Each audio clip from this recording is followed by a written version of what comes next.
Stop, tu roules sur le boulevard BD. Cet album fait pour toi. Ma vie en 24 images par seconde par Rintaro. Rintaro est né à Tokyo en 1941. Incorporé dans l'armée, son père se bat contre l'ennemi américain.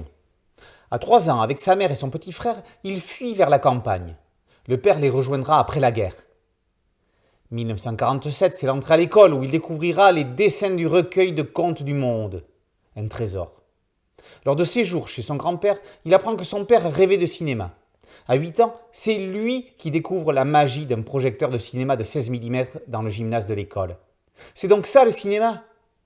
L'été suivant, il s'émerveille devant le cinéma itinérant. En 1951, c'est le retour à Tokyo. Tout le fascine. En échange de l'autorisation de coller des affiches de films sur la devanture de leur salon de coiffure, Rintaro, collégien, peut aller au cinéma à volonté.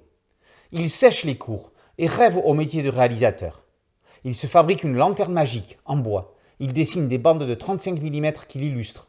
Il se fait ses premiers dessins animés. Rintaro apprend à écrire un scénario.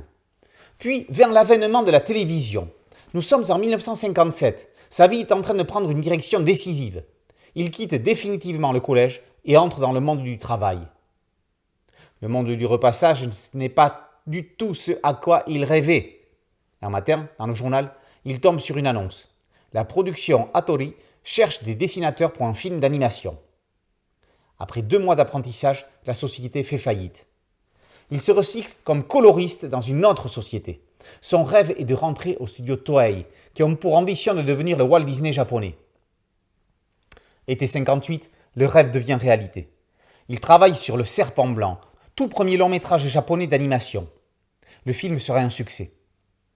Un nouveau projet sur les rails, l'adaptation d'un manga d'Osamu Tezuka, le créateur d'Astro Boy. L'histoire est encore longue. Qui mieux que Rintaro lui-même pouvait raconter son histoire? Il réalise ici sa première BD. En près de 250 planches, le mangaka remonte à sa prime enfance pour expliquer le pourquoi du comment de sa passion qui deviendra sa vie. Il se souvient de chacune des scènes marquantes qui ont forgé son avenir, avec ses espoirs et ses désillusions. Sa rencontre avec Tezuka sera pour le moins déterminante. Ils vont travailler ensemble sur l'adaptation d'Astro Boy pour la télévision. 1963, avec la diffusion du premier épisode, c'est le véritable début de l'animation japonaise telle qu'on la connaît. Le succès d'Astro entraîne de nombreux studios à produire du contenu. Rintaro devient le réalisateur des aventures du petit robot.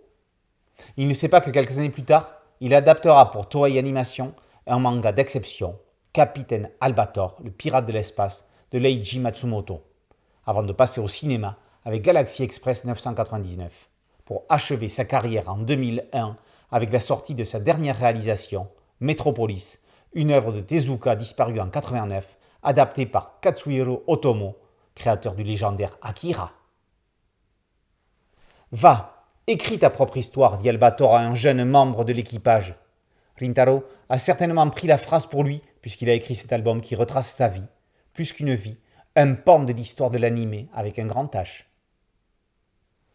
Ma vie en 24 images par seconde, par Rintaro, est paru aux éditions Kana d'Argo.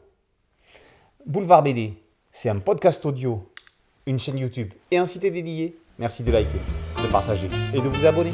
A très bientôt sur Boulevard BD. Ciao.